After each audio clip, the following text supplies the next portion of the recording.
첫 번째 찬양하는 나의 간섭이신 하나님입니다.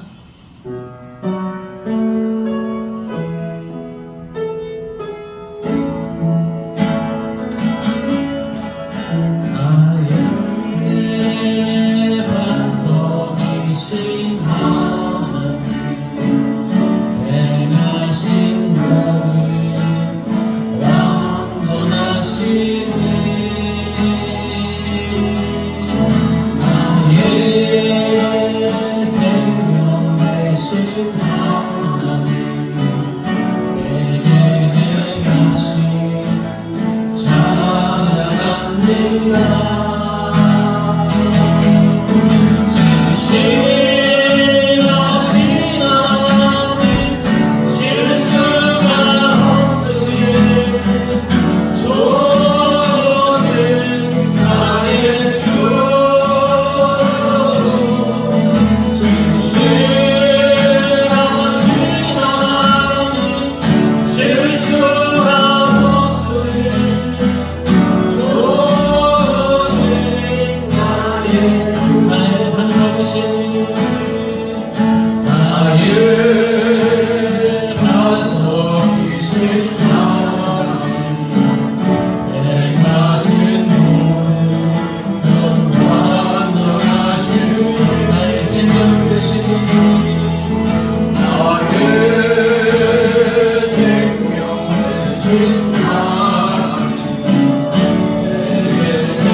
신실하신 하나님, 신실하신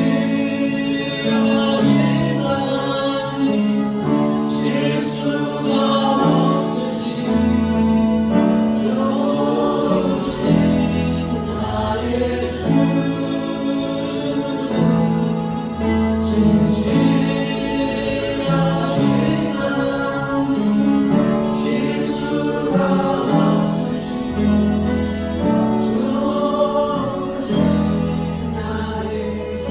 눈을 감고 하며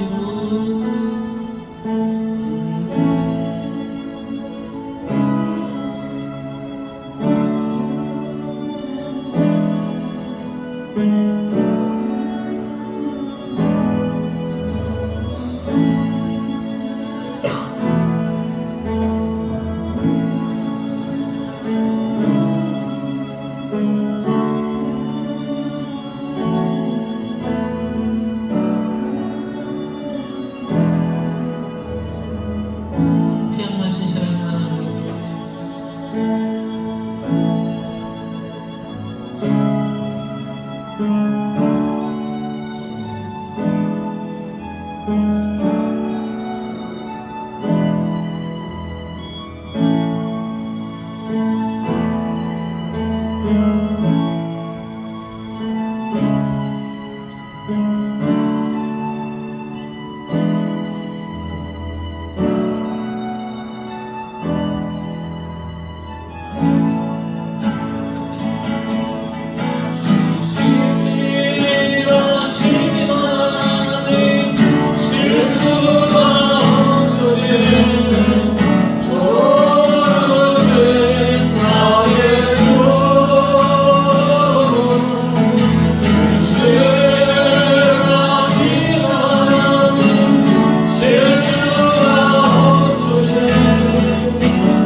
하신 예배를 듣도록 시간처럼 간절히 기도하는 시간을 갖도록 하겠습니다. 다 같이 기도하겠습니다. 할렐루야. 하나님 아버지 감사합니다. 감사합니다. 죄와 사망에 노예가 되어 수밖에 없는 우리를 너무나 사랑하셔서 구원하여 주시고 하나님 안에서 이렇게 거룩하신 주님 앞에 나와 하나님을 찬양하는 자리라고 예배드리며 감사합니다. 이 자리에 우리 하나님 하나님 우리를 축복하여 주시옵소서.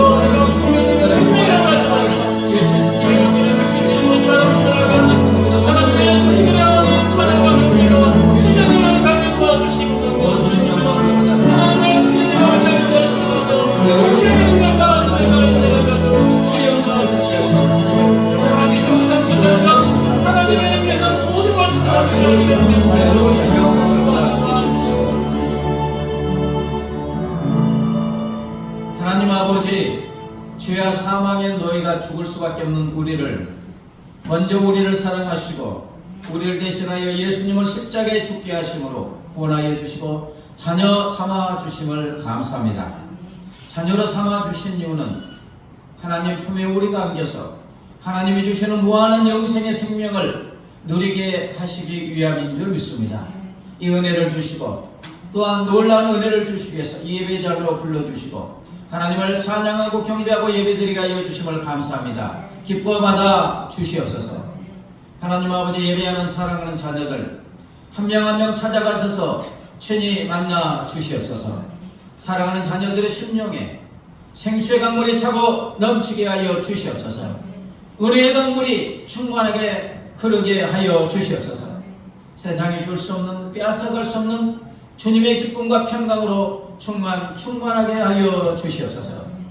아버지, 이곳에 풍성교회를 세웠사오니 날로 영적 각성과 풍의 놀란 역사가 일어나게 하여 주시옵소서. 수년의 풍의 역사를 허락하여 주시옵소서. 아버지, 동탄의 50만의 영혼에게 속히 구원의 은혜를 베풀어 주시옵소서. 하나님 아버지, 한국교회가 어려움 중에 있습니다. 오순절에 믿던 성령이요 권능으로 능력으로 다시 역사하여 주셔서 한국교회가 일어나 빛을 발하고 다시 한번 부흥의 놀란 역사와 복음의 능력을 회복하게 하여 주시옵소서. 하나님 아버지, 이 나라의 민족이 하나님의 은혜에 감사 감격하며 하나님을 경외하고 의지하고 하나님께 영광 돌리는 진리 가운데 굳건히 서는 이 나라의 민족이 되게 하여 주시옵소서. 땅과 북의 하나님의 은혜 가운데 자유민주 평화 복음 안에서 통일의 역사를 이루어 주시옵소서. 아버지, 주의 복음이 땅끝까지 모든 민족 모든 족속에 속히 증거되어지게 하여 주시옵소서. 모든 선교사들 성령의 권능과 능력으로 붙들어 주시고 영혼에게 모든 위험 중에서 눈동자처럼 지켜 보호하여 주시옵소서. 하나님 아버지의 겸손한 기울여서 하나님의 말씀을 듣고자 합니다. 성령 하나님, 전하는 자라 받는 자의 마음을 감동감아 역사하여 주셔서 말씀에 아멘을 응답하고 말씀이신 주님을 뜨겁게 만나고 체험하게 하여 주시옵소서. 감사하며 예수님의 이름으로 기도드리옵나이다. 아멘.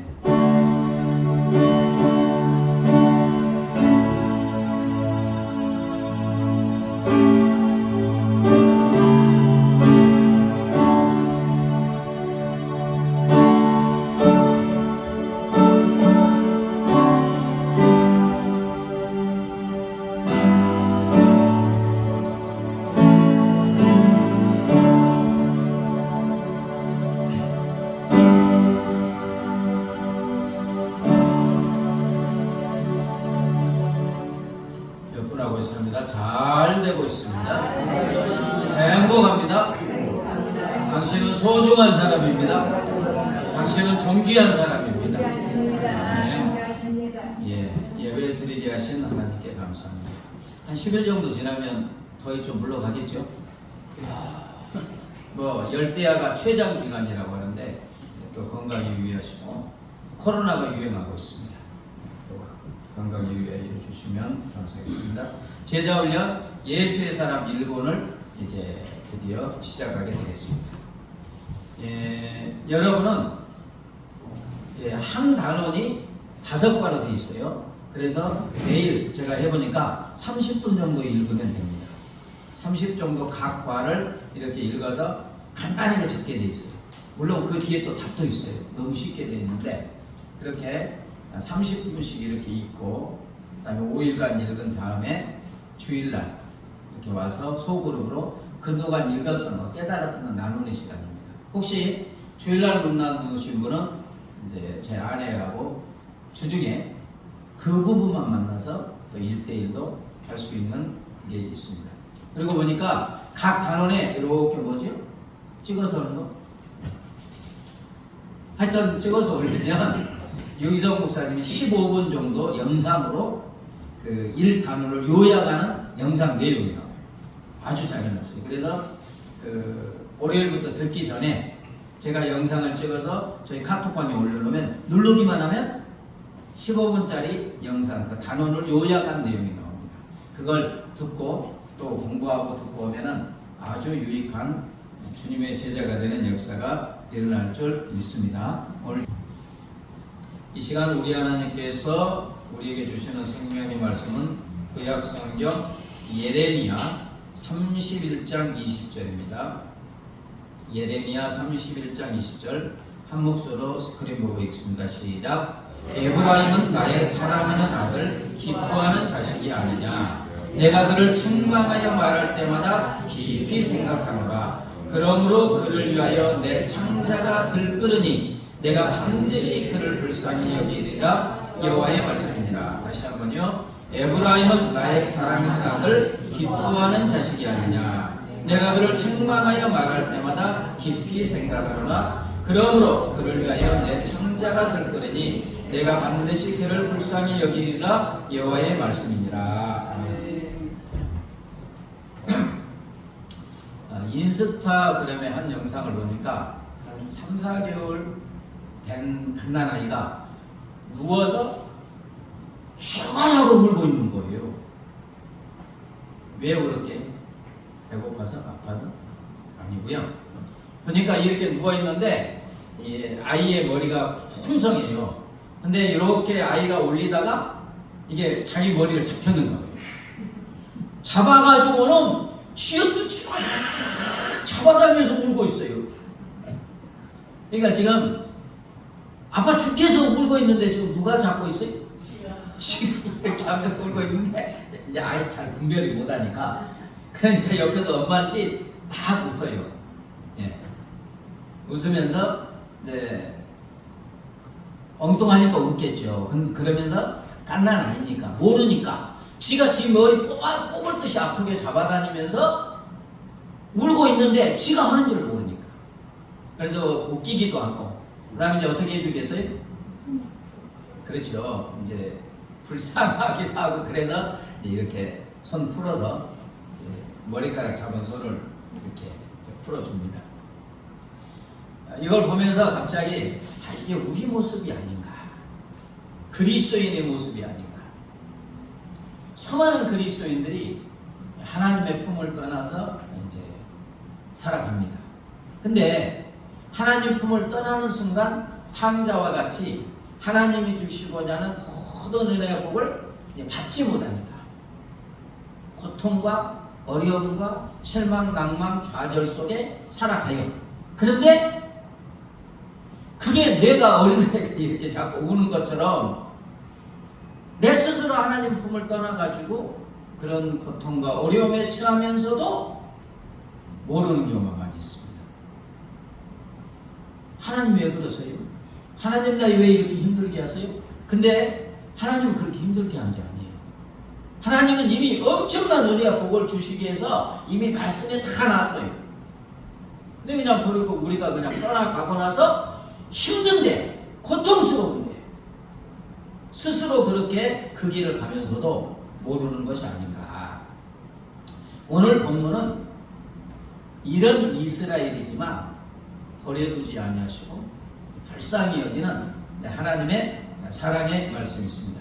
하나님께서 세계 수많은 민족 중에서 이스라엘을 택했는데 이스라엘은 뭐 잘나서도 아니고 큰 나라도 아니고 가장 작은 연약한 나라예요. 근데 하나님이 택하셨어요. 그럼 뭐 다른 방법이 없어요. 하나님이 그냥 사랑하셔서 무조건적으로 선민으로 자식으로 택했어요. 그 이유는 무엇입니까? 뭐 부담 주려고? 아니에요. 하나님 품에 이렇게 다 품을 주셔서 하나님의 무한한 생명과 하나님 아버지가 가지시는 모든 은혜의 걸 쏟아부어 주시기 위해서. 그래서 그걸 누리고 그걸 보면서 기뻐하시기 위해서. 뭐 부담 주려고 부른 거 아니에요. 물론 그 민족을 통해서 또 세계 민족을 구원하기 위해서 불러주셨죠. 그런데 이스라엘은 이 하나님을 거부하고 하나님의 품을 떠납니다. 그래야 해요? 사무엘상부터 열왕기사 역대상을 읽어보면 어떻게 택한 백성이 이렇게 악해질 수가 있는가? 이방 나라, 우상 숭배하는 나라보다 하나님 품을 따르니까 더 악해져요. 끊임없이 죄를 짓고 있습니다. 자, 이러한 자식을 보고 그 죄악 속에 있으면 처참하게 아예 멸망하니까 이런 백성, 자녀를 본 하나님께서 그대로 놔두십니까? 아니 놔두십니까? 다시 하나님께 돌아와야 되잖아요. 그렇게 놔두면 안 되잖아요. 그래서 하나님 품을 떠난 이스라엘이 다시 하나님의 은혜의 품으로 돌아오기 위해서 진짜 아픈 마음으로 이제 전쟁 중에 바벨론의 느부갓네살에 의해서 3차 침공에서 쑥대마시더라고요. 포로로 바벨론에 끌려갑니다. 여러분, 포로 생활이 행복합니까? 처참합니다. 고통스러워요. 아무런 희망이 없어요. 절망이에요. 이 예레미야 31장 전에 30장에 보면 포로 생활하는 이스라엘 백성들 고통이 나오는데 그 여인이 뭐예요? 그 해산할 때 허리가 저는 모르지만 허리가 끊어질 듯이 아파가지고 이렇게 짖고 있는 모습으로 표현해놨어요. 포로 생활이 그렇게 힘든다는 거예요. 오늘 말씀은 이 고통과 절망 중에 있는 포로의 삶을 살고 있는 사랑하는 백성, 자녀들에게 예레미야 선지자를 통해서 주신 소망의 말씀인데 70년이 돌아오면 너희가 연단받아서 불구덩이 속에서 연단받아서 회개한 다음에 나에게로 돌아오게 하겠다. 고국으로 돌아오게 하겠다. 그래서 다시 내 품에 안겨서 내가 주는 은혜와 복을 받게 하겠다. 요 이제 말씀이 예레미야 30장부터 32장까지 나오고 있습니다. 사랑하는 여러분, 오늘 본문에서 고통과 절망 중에 있는 택한 백성 이스라엘을 바라보는 하나님의 심정이 나오고 있습니다. 어떠한 심정인가? 어떤 사랑으로 살아가는가? 그게 보여지고 있는데 하나님은 애타는 마음으로 애타게 사랑하여 주시는 줄 믿습니다.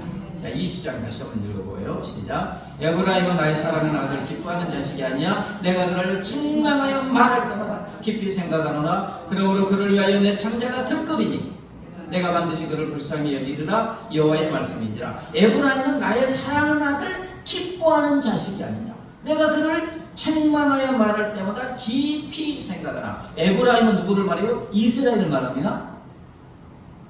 하나님은 이스라엘을 나의 사랑하는 아들 기뻐하는 자식이라고 하는데 공동 번역서에 보니까 어떻게 표현했느냐? 눈에 넣어도 아프지 않는 나의 귀염둥이 이렇게 표현을 했어요. 하나님이 택한 백성 이스라엘을 나의 사랑하는 아들 기뻐하는 자식이라고 하는데 아주 쉽게 다른 분은 눈에 넣어도 아프지 않는 나의 귀염둥이. 깐난아이가 귀여워요, 안 귀여워요? 이렇게 지금 바라보고 있는 거예요. 그런데 이 사랑하는 아들이요 자식인 이스라엘이 포로 하나님 품을 떠났어요. 포로 생활 가운데 고통스러운 희망 없는 절망적인 삶을 살 때 이것을 바라보는 하나님의 마음이 나타나고 있는데 내가 그를 책망할 때마다 깊이 생각하노라. 하나님의 책망을 받고 징계를 받아 포로의 고통스러운 삶을 살고 있는 자녀를 바라볼 때 생각하고 깊이 생각한다. 마치 부모의 마음과 같죠. 여러분, 부모는 건강하게 잘 사는 자녀보다 몸이 약하고 어려운 삶을 사는 자녀를 어떻게 더 생각하죠. 사랑이 다른 게 아니고 내 사랑하는 자녀가 너무 힘들어, 약해. 그럼 어떻게 해요? 거기에 마음이 갈 수밖에 없어요. 더 생각하고 대성하고 안타까워하죠. 이처럼 우리 하나님은 포로의 고통 중에 있는 자녀인 이스라엘을 생각하면 생각할수록 너무 안타깝고 마음이 아픈 거예요. 그래서 깊이 생각한다는 거예요. 자, 그러면서 이런 하나님의 마음을 표현하는데 내 창자가 들끓으니 뭐라고? 내 창자가 들끓으니. 여기서 창자의 언어는 매어로 이 내부 기관이 있죠. 우리 몸의 내부 기관, 내장, 배, 창자, 간 이런 것을 뜻해요. 그러니까 이 매는 내 창자, 이 매는 감정을 표현하는 비유인데 하나님의 절절한 사랑을 표현하는 게 이 창자예요. 그리고 들끓으니 오늘은 하마로 막 창자가 너무 아파가지고 막 들끓는다, 막 들썩이다, 끙끙거린다, 신음하다 이런 뜻이에요. 이 하나님의 마음과 사랑을 예레미야 4장 19절과 예레미야 2장 17절에 이렇게 표현하고 있습니다. 예레미야 4장 19절에서 슬프고 아프다. 내 마음속이 아프고 내 마음이 답답하여 잠잠할 수 없느니라. 여기도 슬프다, 아프다의 언어가 매일 창자. 또 예레미야 2장 11절 같이 읽어볼까요? 시작. 내 눈이 눈물에 상하며 내 창자가 끊어지며 내 간이 땅에 쏟아졌으니 이는 딸 내 백성이 패망하여 어린 자녀와 젊먹는 아이들이 성읍 길거리에 기절함이로다. 택한 백성이 포로가 되어서 젊먹는 아이들, 어린 자녀들이 막 버림받아서 거지처럼 살고 있으니까 너무 하나님이 물어서 하나님의 눈이 상하고 창자가 떨어지며 내 간이 땅에 뭐라고요? 쏟아졌다. 창자가 끊어지는 슬픔과 아픔, 간이 다 빠져나와서 땅에 쏟아질 정도로 아픔을 가지고 택한 백성을 지금 바라본다. 자, 이에 해당하는 말이 우리나라 말이 있습니다. 예타다. 예간장에 타서 다 녹다. 여기서 예타다의 예타다, 예간장의 예는 순수한 우리말로 창자를 그려요. 예. 그 다음에 간장은 당연히 간을 그려요. 예타다, 예간장에 타서 녹다는 사랑하는 사람에 대한 가장 강렬한 감정을 표현하고 있어요. 사랑하는 사람의 아픔과 고통을 보면서 내장이 속이 다 타서 녹아지고 뭉그러질 정도로 아파하다 이런 뜻입니다. 지금 우리 하나님은 택한 백성 자녀가 고통당하는 것을 보고 내장이 끊어질 정도로, 예가 탈 정도로 절절하게 사랑하고 있는 줄 믿습니다. 이걸 이렇게 표현하셨어요. 열왕기상 3장에 보면 이런 내용이 나와요. 두 여인이 한 집에서 살았어요. 근데 한 여인이 해산하고 3일 만에 한 여인이 해산했네요. 근데 두 여인밖에 없었어요. 그런데 잠자다가 한 여인이 자기도 모르게 무심결에 아이 위에 뭐 발을 얹었는지 위에 자다가 아이가 어떻게 됐어요? 죽었네요. 그러니까 이 여인이 얼른 일어나 보니까 자기 아이가 죽었어. 그래서 저 산 아이하고 바꿔치기 했어요. 그러면서 서로 아무도 없으니까 산 아이가 자기 아이래. 죽은 아이는 자, 해결이 안 되니까 이제 지혜로운 솔로몬 왕이 왔죠. 전부 산 아이가 자기 아들이래. 본 사람이 하나도 없어. 뭐 DNA 검사할 수도 없고. 곰곰이 생각하던 지혜로운 솔로몬 왕이 뭐라 합니까? 여봐라! 칼을 가져오너라. 칼을 가져와서 저 산 아이를 두 쪽으로 칼로 탁 잘라가지고 반반씩 풀어. 이야. 그러니까 반응이 가짜 엄마는 어떻게 해요? 반 잘라서 잘라는 거야. 진짜 엄마는 어떤 반응을 보입니까? 열왕기상 3장 26절 읽어봅니다. 시작. 그 산 아들의 어머니 되는 여자가 그 아들을 위하여 마음이 불붙는 것 같아서 왕기 아래에 청하건대 내 주여 산 아이를 그에게 주고 아무쪼록 죽이지 마옵소서. 진짜 자기 아들이니까. 아니 칼로 반쪽을 죽인다는 거잖아요. 준다고 하니까 막 마음이 죽을 것 같아. 불붙는 것 같아가지고 내가 안 키워도 좋으니까 죽이지 말라는 거예요. 저희에게 주라는 거예요. 그래서 솔로몬이 뭐라고 합니까? 진짜 엄마가 주지요. 불붙는 것 같다. 이게 오늘날 들끓으니 하마의 뜻이에요. 하나님은 우리를 하나님 품을 떠나서 하나님의 은혜와 복을 받아 누리지 못하는 우리를 보고 이렇게 예타하고 애간장에 녹는 사랑으로 사랑하여 주시는 줄 믿습니다. 여러분 지난주 설교 내용 기억하죠? 쉬지 말고 기도하라. 쉬지 말고 기도하라 갖고 하나님 쉬지 않고 기다리고 계신다고 했어요. 아멘? 기다리고 계시는 이유는 뭐예요? 우리가 기도하러 가면 미리 와서 기다려서 만나 주신다는 거예요. 하나님이 만나 주시고 우리와 친밀하게 교제하시고, 그래서 하나님을 인격적으로 체험적으로 경험적으로 알면 할수록 하나님의 무한한 생명이, 세상에 줄 수 없는 기쁨과 평강이 생수의 강물을 우리의 심령에 차고 넘치게 하여 주시기 위함인 줄 믿습니다. 하나님의 원하심이 그거예요. 우리에게 무슨 전도하라 뭐하라 이것은 두 번째 일이고, 우리가 은혜 받았을 때 하는 거고, 진짜 하나님이 원하시는 것은 뭐야? 내 품에 안겨서 나의 사랑, 어마어마한 사랑, 은혜, 무한한 생명 누리라고 그런 말씀을 주시는 줄 믿습니다. 그런데 이 하나님의 절절한 마음을 모르고 그냥 기도 않고 계속 내 뜻대로 살다가 힘들고 어려웠고 고통 중에 있을 때 우리의 삶이 뭐냐? 포로로 끌려간 이스라엘 백성과 같은 삶이라는 거예요. 하나님 보시기에. 누가복음 15장에 아버지의 품을 떠난 탕자의 삶이 어떻게 했어요? 돼지가 먹는 지엽 열매도 주는 자가 없어서 배고파서 굶어 죽을 지경이다. 여러분, 누가복음 15장의 비유는 하나님 아버지를 떠나서 살고 있는 그리스도인의 삶의 모습을 말해주고 있어요.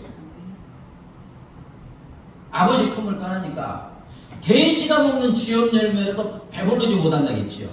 여러분, 하나님 품을 떠나면 세상의 모든 것을 다 가져도 내 영혼은 굶어 죽어요. 내 영혼이 팍팍하다고요. 메말르다고요. 왜? 내 영혼은 하나님 자리니까. 하나님 품을 떠나면 세상의 것을 가지면 가질수록요, 내 영혼은 배고파가지고 메말라가지고 죽을 지경인 거예요. 하나님 보시기에는 그런 거예요. 그래서 세상에 많은 것을 얻어도 나중에 그냥 힘들어가지고 살 희망이 없어서 자기 생명을 끊잖아요. 사랑하는 여러분, 우리가 하나님 품을 떠나는 순간순간마다 하나님의 은혜와 하나님의 사랑이 나에서 빠져나가는 거예요. 우리 하나님, 이런 우리를 바라보고 애타게 애간적인 눈의 심정으로 바라보고 계시는 줄 믿습니다. 호세아 1장 11장 8절 볼까요? 시작. 에브라임이여 내가 어찌 너를 놓겠느냐, 이스라엘이여 내가 어찌 너를 버리겠느냐. 내 마음이 내 속에서 돌이켜 나의 긍휼이 온전히 불붙듯 하도다. 불붙듯 하도다. 비록 이스라엘이 택한 백성이 사랑하는 자녀가 하나님 품을 따라서 죄악 속에 살고 힘들고 어려움이 있지만 내가 어찌 내 자식인 너희를 버릴 수 있느냐. 오히려 너희를 바라보면 바라볼수록 나의 긍휼이, 너희를 향한 사랑이 온전히 불붙듯 하다.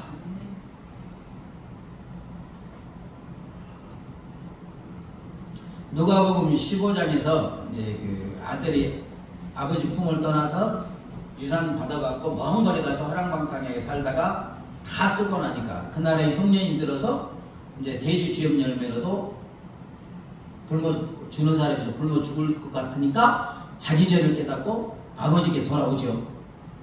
에? 그런데 돌아오는 아들을 먼 거리에서 바라보는 아버지의 마음. 누가복음 15장 20절이요. 시작. 이에 일어나서 아버지께 돌아가니라. 아직도 거리가 먼데 아버지가 그를 보고 측은히 여겨 달려가 목을 안고 입을 맞추니. 여기서 측은히 여겨 원하는 스플랑큰 지조마이로 너무 불쌍했다는 뜻이. 아버지는 아들의 집을 떠난 순간부터요, 전전긍긍 오늘이나 내일이나 내 아들이 돌아올까, 그 심정이 어떤 심정이에요? 애같다는 심정이에요. 애간장이 녹는 심정으로 기다리고 있어요. 너무너무 기다렸어. 그래서 날마다 오늘이나 내일이나 올까 동무가 바라보고 있는 거잖아요. 근데 저 먼 데서 봐.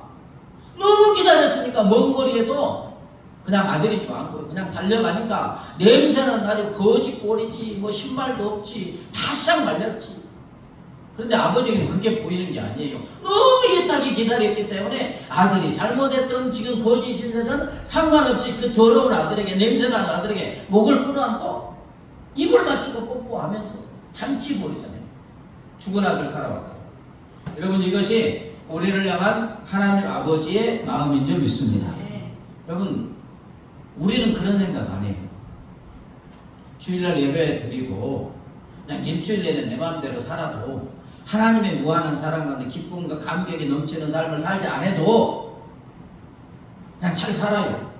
근데 그런 우리를 바라보는 하나님의 마음은 애가 탄다는 거예요. 애간장이 녹는다는 거예요. 내가 너를 택해서 내 아들을 십자가에 죽기까지 하면서 너를 구원해 준 것은 나의 무한한 생명과 생명수 강물이 충만한 삶을 살도록 하기 위함인데 너 왜 그렇게 사느냐? 내가 주는 왜 은혜를 이게 바닥 누리지 못하고 사느냐? 애타는 거예요. 옛날 중국 전국시대 때 진나라 군사들이 총나라 땅을 정벌하기 위해서 이제 배를 타고 가던 중에 양자강 기슭 삼엽이라는 곳에서 이제 호수도 있고 산도 험한데 온숭이 새끼 한 마리를 붙잡아서 배에 싣고 갔어요. 그런데 배가 삼엽에서 100여리쯤 떨어진 곳에 쭉 가고 정박하자마자 저 언덕 절벽에서 원숭이 한 마리가 배에 탁 뛰어 올리자마자 그대로 그냥 직사했어요. 죽고 말았어요.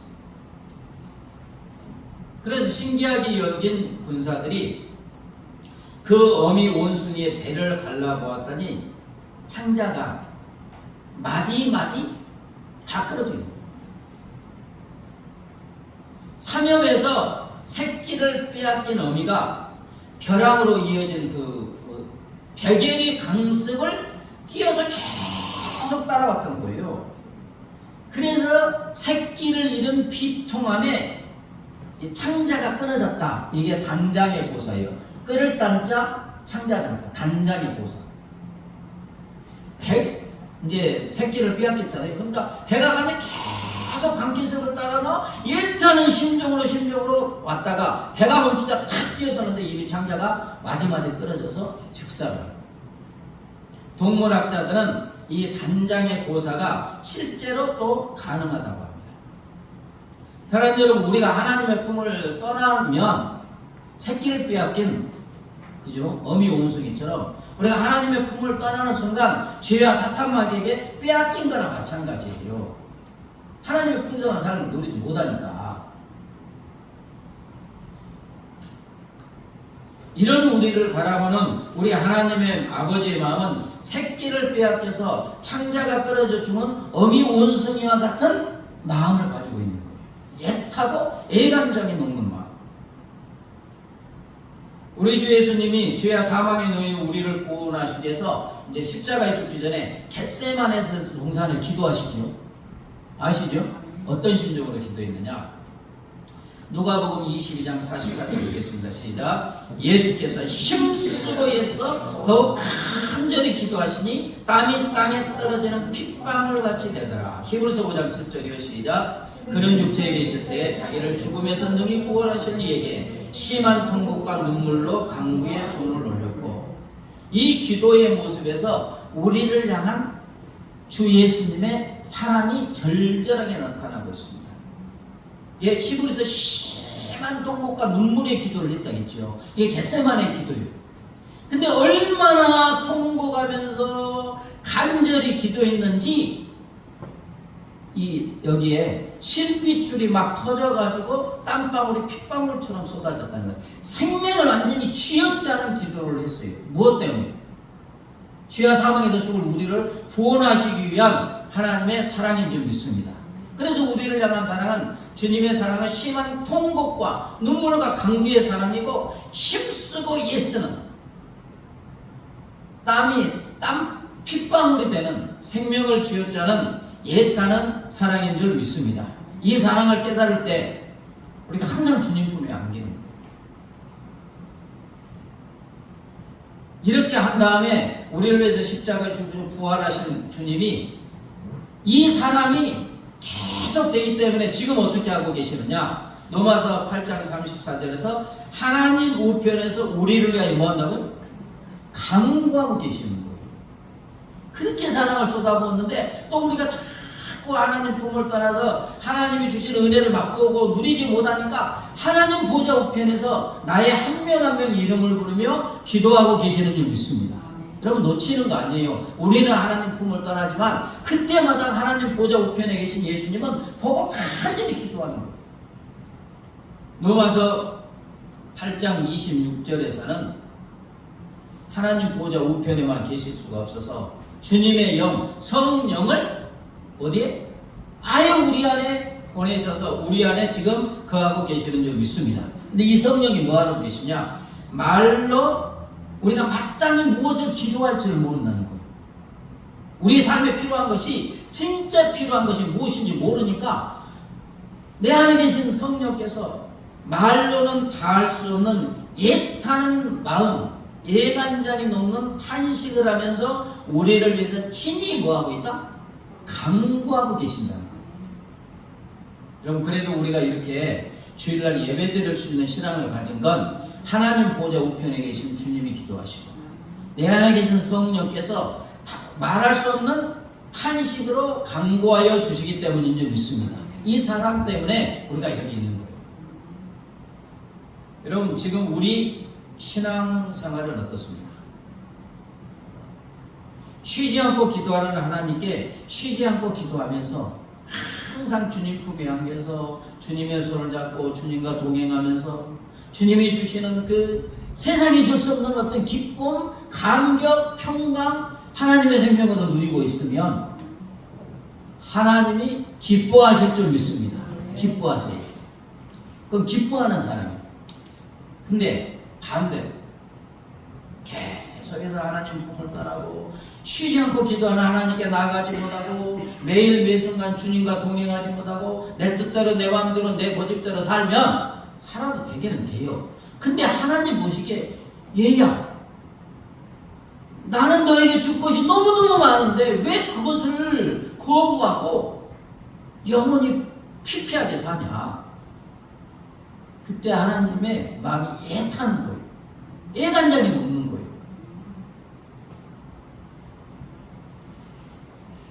찬송가 304장이 그 크신 하나님의 사랑이죠.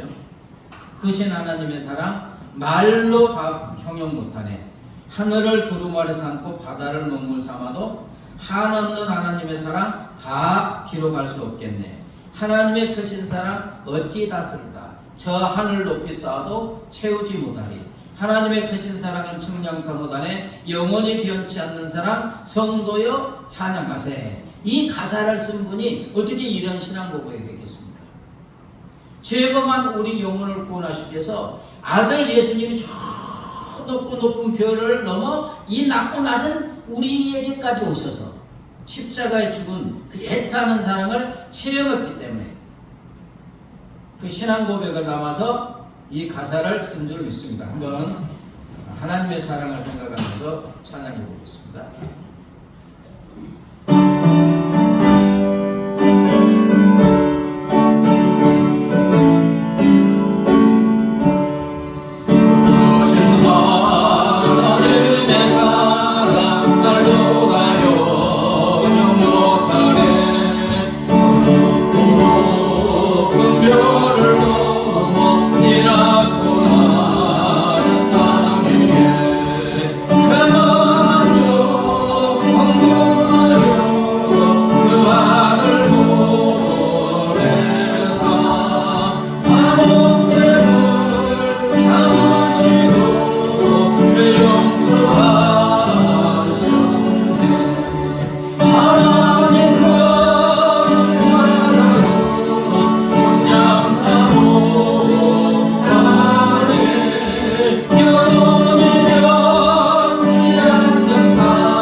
예간장이 타서 녹는 정도로 우리를 사랑하여 주시는 줄 믿습니다.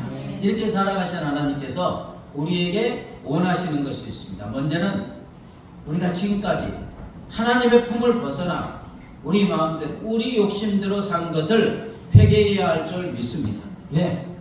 그렇게 사는 것이 우리 하나님을 애간장이 높게 했기 때문에, 애타게 하는 그 아픔을 주었기 때문에 우리는 평범하게 생각할 줄 모릅니다. 그렇게 살아왔으니까, 습관적으로 그렇게 살아왔으니까 당연한 듯이 생각할 수가 있어요. 그러나 하나님 품을 떠나서 하나님 주신 은혜와 복을 받아 누리지 못하는 우리를 바라보면서 우리 아버지는 예단장이 타는 거예요. 좀 잘 살았으면 좋겠는데, 하나님의 무한한 생명을 감사와 감격을 넘치는 삶을 좋겠는데, 주고 싶은데 그렇게 하지 않으니까 예단장이 타는 것입니다. 이것을 회개해야 될 줄 믿습니다. 또한 이제 우리는 우리를 향한 우리 하나님 아버지 애타는 사랑, 애간장에 타서 녹는 사랑에 응답해야 될 줄 믿습니다. 하나님을 사랑하라는 것이 아니고, 물론 사랑해야 되지만 해야 될 것은 하나님 품으로 돌아가는 거예요. 매일 매 순간 지금 나와 함께 하시는 주님을 바라보고 주님 품에 안기고, 그래서 주님을 경험하고 세상이 줄 수 없는 하나님의 어마어마한 기쁨과 평강과 생명수가 차고 넘치는 삶을 사는 게 하나님을 사랑하는 것인 줄 믿습니다. 다른 게 아니에요. 하나님을 사랑한다는 게 무슨 전도하고 헌금 많이 하고 뭐하고가 아니고 다 하나님 거잖아요. 내 생명까지도 하나님의 것이잖아요. 우리 하나님이 원하는 건 제발 내 품에 안겨서 나와 좀 동행하면서 내가 주는 은혜의 복을 받아 누려라. 그게 나의 기쁨이다. 그게 나를 사랑하는 거다. 내 사랑에 응답하는 거다. 그러한 삶을 살아야 할 줄 믿습니다. 314장에 내 구주 예수를 더욱 사랑. 이 찬송가사는 미국의 조지 프렌트스 목사의 아내였던 엘리자베스 프렌트스의 신앙시입니다. 1856년 그날의 심한 전염병이 코로나처럼 위해서 갓난아이와 자기 4살 아기를 잃었어요. 그래서 망연자실이 갖고 피토감에 처져 있을 때 남편 프렌트스 목사가 이제 신앙에 찬 위로를 할 때, 그러는 중에 예수님의 말로도 할 수 없는 이제 사랑을 다시 한번 느끼면서 그 사랑에 응답하는 시를 병상에 지었는데, 내 구주 예수를 더욱 사랑. 엎드려 비는 말 들으소서 내 진정 소원이 내 구주 예수를 더욱 사랑 더욱 사랑. 이 찬양으로 말씀을 마치겠습니다.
더욱 사랑하기를 원합니다.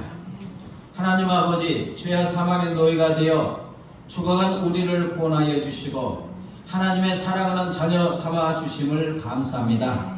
자녀 삼아 주신 이유는 우리에게 어떤 부담을 주시기 위한 것이 아니고 하나님의 사랑의 품에 거하여 하나님의 무한 광대하신 사랑을 받고 하나님의 무한한 영원한 생명을 충만하게 누리고 우리의 심령이 생수의 강이 차고 넘치며 세상에 줄 수 없고 빼앗아갈 수 없는 주님의 무한한 기쁨과 평강의 삶을 누리도록 하기 위한 하나님의 사랑인 줄 믿습니다. 그 은혜를 주시기 위해서 성령께서 지금 내 안에 와 계십니다. 하나님이 우리에게 원하시는 것은 하나님 품에 거하여 하나님과 친밀하게 교제하고 동행하며 하나님이 주시는 무한한 생명을 천국의 기쁨을 누리기 위함인 줄 믿습니다. 그것이 하나님의 사랑에 응답하는 것인 줄 믿습니다.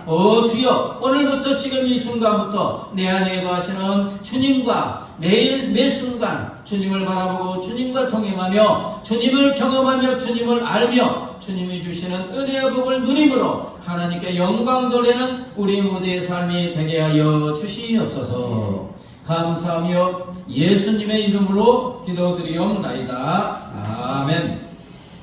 이제는 길이요 진리요 생명 되신 우리 주 예수 그리스도의 은혜와 하나밖에 없는 독생성자를 십자가에 내어주신 하나님 아버지의 무한 광대하신 사랑과 영원히 우리와 함께 하시는 성령 하나님의 교통하심과 인도하심과 보호하심이 하나님을 품을 떠난 우리를 바라보는 하나님의 옛다는 예간장이 녹는 사랑을 체험하고 주님 품에 안겨서 주님이 주시는 무한한 생명을 누리기를 원하는 사랑하는 주의 자녀들과 그 가정과 삶의 터전 위에 이제부터 영원까지 함께 하시기를 간절히 축원하옵나이다. 아멘.